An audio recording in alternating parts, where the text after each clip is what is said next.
In this video, we're going to go over the best possible carbs for the best possible digestion. And so we're going to be going through it in full, outlining the carbohydrates that I put into my clients' plans, understanding the glycemic index, and I'm going to actually tell you 3 lies that the fitness industry has put on you to make you believe that are completely false. And then we're going to go over finding your starting macronutrients, glycemic index, and active things that I put into my client's plan to optimize their digestion. So if you guys don't know me by now, my name's Adam Bunnell. I'm an online fat loss professional. I specialize in metabolic priming, which is a process of metabolism manipulation. I've worked with almost 400 men online in 7 different countries, getting them to elite level body compositions. And so I've dealt with quite a few digestive related issues. And I'm going to share with you today the best carbs for digestion, how to optimize your digestion to the best of my capabilities. So stick around to the end because I'm going to give all the sauce. I'm going to give all the info because, as you guys know, if you guys have been watching me by now, like, this channel is designed for the viewers, for the subscribers who support the channel. Me giving back to you guys who do support the channel, so I can't appreciate you guys enough. But anyways, let's get right into the video. So today I want to talk about a couple lies first that you probably heard within the fitness industry. One really big one is carbs make you fat. Okay, so there's a misconception that carbohydrates make you fat. Reality is calories make you fat. If you eat too many calories, it will make you fat, whether it's carbs, protein, fats, whether you sit there and you eat 20 ounces of chicken per meal and it totals over to the total calories per day excessively, you will gain fat, right? So it just comes down to calories, but carbohydrates are needed. Carbohydrates are the preferred energy source of your body. Your body prefers to burn carbohydrates. So carbs don't make you fat, excess calories make you fat. In de novo lipogenesis, a study they did, carbohydrates actually store less body fat. And so in this study, they basically overfed humans 1,000 calories of carbohydrates and fats to find out what macromolecule actually gains the most fat. And what they found was tremendous. They found that carbohydrates actually store less body fat. Your body, let's think about this logically. In prehistoric times, when we eat every 3 to 4 days, your body wants to store energy away. Excess fat, right? And so when it's storing energy away, what is it going to optimize for? A macromolecule that burns very slowly, like fats, has a very low thermic effect, so it can extend the amount of time used.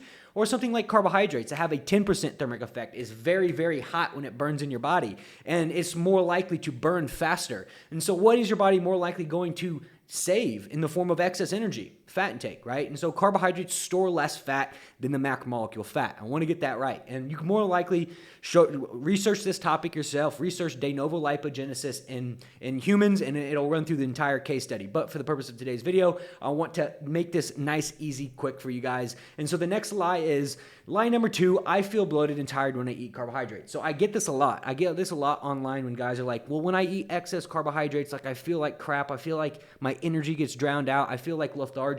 And so, yes, I believe you. Like, that does happen. But it happens when you eat low carbs for a very long, extended amount of time, and you try to put a lot of carbohydrates into your body at once. So think about this. If you're not used to eating carbohydrates, and you're eating very low carbohydrate diet, and then you put a bunch of carbohydrates in your system, your body doesn't know what to do with all that glucose. It gets confused what to do properly with the glucose. And so it basically backs up and you get, like, extremely tired. So when you flood the body with carbohydrates, after eating low carb for a while, the body doesn't know how to process it. Results, energy crashes, insulin spikes, and in rare cases, we've had clients that, actually faint after eating a high carbohydrate meal.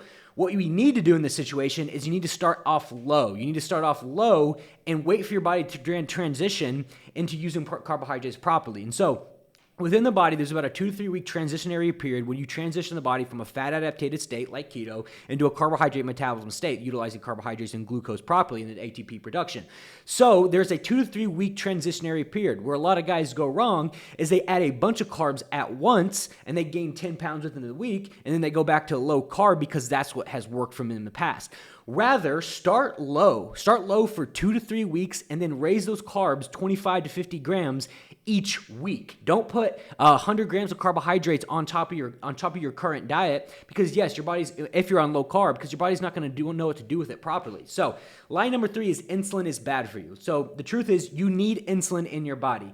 Insulin's importance is a hormone produced by pancreas, helps glucose from food into cells to be used for energy. It's crucial for maintaining healthy blood levels and preventing complications of diabetes. For individuals with type 1 diabetes, insulin is necessary because their bodies no longer produce it. So when you put your body in a low carbohydrate diet for a while, you can come insulin resistant. So for individuals with type 2 diabetes, insulin therapy might be needed to manage their blood sugar. So insulin is crucial because it acts as a key to allow glucose from your blood to enter your body's cells, providing with energy. Without enough insulin, glucose builds up in the bloodstream, leading to high blood sugar levels and potentially serious health complications like diabetes. So the function of insulin is a hormone produced by the pancreas that helps regulate blood sugar levels. And people with type 1 diabetes can't produce insulin. And so these low-carb diets that people go through for a very long time, they cause insulin resistance. And there's multiple studies done on insulin resistance in low-carbohydrate diets in men, especially healthy, lean individuals. Now, if you're like severely overweight, you're 100 pounds overweight, yeah, like low-carb diet might work for you because you're just simply lowering calories and losing weight. And when you lose weight, you increase and improve every health marker in the books. And so a lot of guys who come to us aren't typically the guys who want to lose 100, 150 pounds. And of course, we have a few clients currently down 100 pounds. We have multiple clients down 100 pounds right now. But the guys who are in our program more or less like are the guys who want to get to a next level physique, want to get absolutely shredded, want to look like this and make a transformation like this. And so these guys don't need low carb diets. They need carbohydrates in their diet for overall performance, right? Because carbohydrates tailored to performance in the gym, performance from mental clarity standpoint, because glucose runs your brain, and carbohydrates manage inflammation. They help reduce inflammation on your body. So you need carbohydrates in your diet. So anyways, get into like some active things for you guys to actually start implementing today. So first of all, before we even get into the glycemic index and carbohydrates, the first thing that's most important is that we get the calories and macronutrients right. Because if you don't have the calories and macronutrients right, you're going to have digestive related issues either way, because an excess amount of fat intake will lead to a lack of digestion. The guys who watch my channel, the guys who join my program, the guys who love the fatty meat diets, the carnivore diets, the dark meat guys who are eating 100 plus grams of fat a day, simply lowering those fats and changing those into some carbohydrates will help drastically improve overall digestion, because fat intake is a very slow digested macromolecule. It has a 3% thermic effect and a 9 calorie per gram. So it's very, very slow digesting. So lowering the fat intake, increasing the carbohydrates helps improve digestion. So step one, we got to find your current calories. So the best practice for this is track your calories for 3 days straight and get the average amount of calories that you're eating. So to do this properly, you can write this down. Basically track for 3 days straight and mark every calorie that you consume.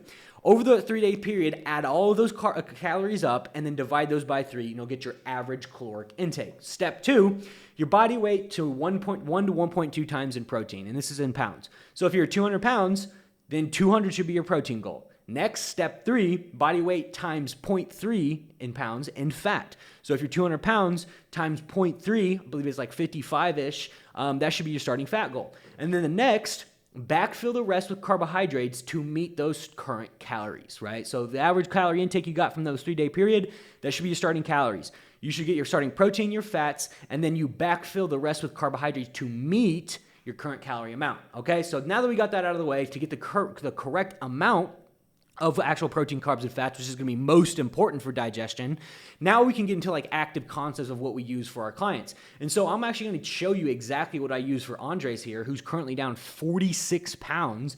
Obviously, a lot of digestion problems solved. I'm actually going to show you exactly what we use in his plan. So first of all, we have to understand the glycemic index, right? So what the glycemic index is basically the rate of digestion for each carbohydrate, right? And so the digestive process with each carbohydrate can be less or more depending on a couple variables. One, going to be more along the lines of fiber intake and just overall like what type of carbohydrate, right? And so if we take a look at the glycemic index, your low glycemic foods is going to be like vegetables, fruits in some cases, milk products, grains, proteins, condiments, snacks, but like what we actually want to look at is more of the higher glycemic intake, right? So the higher the glycemic index of a carbohydrate, the faster that it will digest. Like white rice, like white potatoes, and like for instance, like cream of rice or rice cakes, as a lot of our clients like to use. And so these carbohydrates on the glycemic index are going to be the best for digestion, right? Because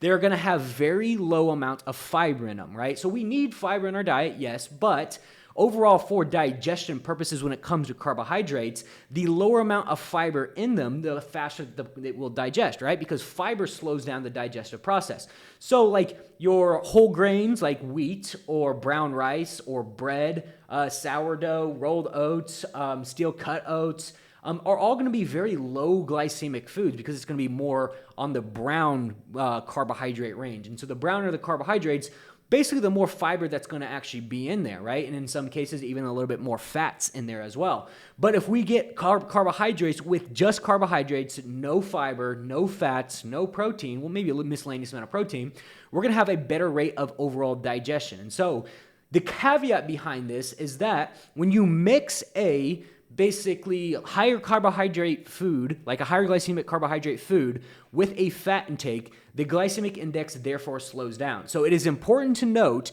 that you should be tracking your fat intake per day and making sure that you're hitting whatever your fat goal should be that we talked about above. But the best carbohydrates for overall digestion is going to be your white rice, white bread, bagels in some cases. I would say bagels are kind of and then like fruit, right? Like fruit's really good for overall digestion. And the higher the glycemic index of the carbohydrate, the wider the carbohydrate, the easier it is you're going to be for your body to digest because it's going to be straight carbohydrates, right?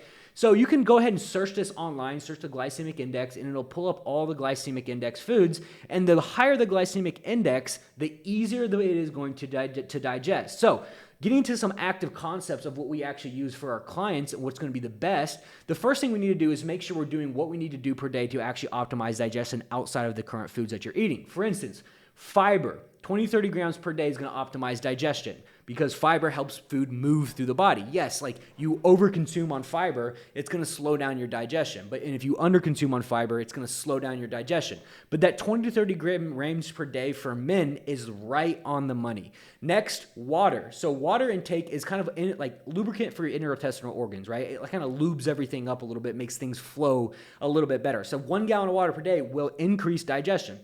Next, steps. So steps, 8 to 10K steps a day is going to be great for digestion as well because steps is a form of kind of low intensity cardio that actually pushes food through your body a little bit quicker and makes things move a little bit faster. So 8 to 10K steps a day is going to be beautiful for digestion. So now that we got all of these like kind of basics taken care of, now let's kind of get into the active concepts of what we put into our clients' plans, right? And so we could even take a look at like the certain things that I put into my client Andres' plan right here. To like allow them to have really good digestion. For one, apple cider vinegar. So apple cider vinegar, in a lot of cases, people ask, well, can I take like the apple cider gummies or whatnot? No, not necessarily, because apple cider vinegar as a supplement, as a drink, like not your mother's apple cider vinegar, is going to have a lot of healthy probiotics in it. Also, the acidity in the overall apple cider vinegar is going to help with breaking down that food and a little bit better digestion as well. But most importantly, like what people don't know about apple cider vinegar is there is something in apple cider vinegar that increases what's something called peroxine peroxylator activator receptor, which is a modulator in losing body fat, right? And so this is great for digestion. We do this right in the morning for all of our clients, 1 ounce of apple cider vinegar, and really helps clear out the phlegm right in the morning. So that is great for overall digestion. Vitamin D3 is going to be great for digestion too, and the purpose is vitamin D helps reduce inflammation. So when you're talking about digestion, there's always going to be a talk about inflammation because if your body's highly inflamed, it will show up as lack of digestion, like the cortisol gut, right? When people are very inflamed and a lot of cortisol and their cortisol spikes, you can get lack of digestion, indigestion, or just like an upset stomach and feel like food's not moving through your body very well. So like basically, like digestion is very important when it comes to overall inflammation. Vitamin D helps reduce inflammation, especially for the guys we work with. We work with guys over 30 years old. We don't work with anybody under 30 years old. So all the guys that we work with are over 30 years old. As you become 30, your body gets less vitamin D from natural sources like sun and food. So having a vitamin D supplement in 5,000 IU form is great for overall inflammation. So now getting into the actual carbohydrates, right? So when we put our clients on a fat loss plan, we simplify the digestion, right? So we simplify the digestion with very clean, single ingredient carbohydrates, right? White rice, cream of rice, fruit, rice cakes. So if we notice, these carbohydrates are all going to be under the higher glycemic index of foods. Because if our body is subject to one form of carbohydrate, like white rice, cream of rice, fruit, and rice cakes, which is all a form of just simple white rice, your body digests it better. It gets better at digesting simpler, right? And so to simplify everything with digestion, outside of even carbohydrates, single ingredient foods are going to be the best, right? Single ingredient protein, like chicken, whole, like complete protein sources like meat, fat intake for healthy fats with polysaturated and monosaturated fats that you get from like avocados, snack nuts, fatty fish, and then like your carbohydrates like white rice, cream of rice, fruit, and rice cakes. So this is what we do with each and every single one of our clients when we get to a fat loss phase. And I promise, if you go out and you do this and you just switch your carbohydrates to higher glycemic carbohydrates like white rice, cream of rice, fruit, rice cakes, and you cut out all the BS like the low carb wraps that you're eating, the cookies or the protein cookies that have a ton of different ingredients in them, and you just simplify all the ingredients to single ingredient foods and single ingredient carbohydrates, your digestion will improve tremendously. This is a common practice that we use with each and every single one of our clients that we work with, is when we get into a fat loss phase, we use white rice, cream rice, fruit, and rice cakes. And so another one we could talk about is like the kelp supplement, which this is a little higher level strategy that we use with our clients. Not everybody needs to be put on this, but in the form of this, what it's important for is kelp is actively ingredient of iodine, right? So iodine is gonna help just with overall thyroid health, right? And so the better your thyroid works, the better your digestion, the better your metabolism, the better your digestion. They're very closely interrelated when it comes to digestion and overall metabolism. So like kelp supplement will help keep your thyroid activity high, your T3, T4, and other thyroid hormones high, because it's very high in iodine. And so anyways, the kelp supplement is really good. We got Andres' steps in here. One thing that's not in here that, most of our clients know after time, and sometimes we'll even put this as a goal, is that we'll typically have our clients sleep 6 to 8 hours, right? So I know this sounds like, something small, like sleeping 6 to 8 hours is not going to be like a huge benefit, but it is. It's probably going to be the most benefit for your overall digestion, because sleeping is the number one supplement for reducing cortisol. So cortisol is the number one factor for like the lack of digestion, the lack of body fat being lost, because if you have high levels of cortisol, your body will restrict you from losing body fat. So let's think about this logically. What is cortisol? What is inflammation? It's very, very cellularly active, right? And so it's like an active cellular response. And so your body has to go and has to fight off all of this inflammation, using up all the current cellular activity that you have to fight off this inflammation. And now we're not doing what the body's currently needs to do to actually mobilize body fat, release triglycerides from fat cells, and oxidize them later. So we need to be able to sleep 6 to 8 hours to reduce a lot of this cortisol levels. But these are the current things that we put in each and every single one of our clients' plans for the optimization of digestion. And like digestion is probably the biggest thing we work on with each and every goddamn single one of our clients, because it's so important. Because when you think about it, like the digestive process is the first process when it comes to your metabolism, right? Because if you think about this logically, what is your metabolism? Like, what is the concept of metabolism? How your body utilizes energy from broken down food, right? Well, what is digestion? How your body breaks down the food. So they're very closely interrelated. And that's why each and every single one of our clients, the first thing we do with everything in their program, optimize digestion. It's the most important. We need to be able to digest properly. We have accurate weigh-ins. We have accurate representation of progress photos. And so we can make decisions a lot clearer. And also you can lose weight pretty quickly. There's guys that come into our program and lose 15 pounds within a week because we optimize their digestion. I mean, we have, like I said, we have multiple clients down hundreds of pounds, right? And the biggest thing comes with just optimizing the digestive process first, right? So if you like these kind of videos, like, comment, and subscribe. I've just been doing, honestly, videos on the comment section of each YouTube video. So you guys put like questions that you have on each video, and it's really helpful for me and beneficial for me, because I can see what you guys want to learn more about, and it allows me to make content about what you guys want to learn more of. So continue to do that, and I appreciate all the support for this channel. It's growing tremendously, and like I said, this channel is designed to give back to you guys. And obviously the guys in my program get a little bit higher level guidance, and if you guys think these YouTube videos are good, you should see the type of stuff I give to my personal clients. So anyways, like I said, like, comment, subscribe, turn my bell notifications on because we do videos on Monday, Wednesday, and Friday. And I appreciate you guys, as always, for supporting the channel. I'll see you guys next time.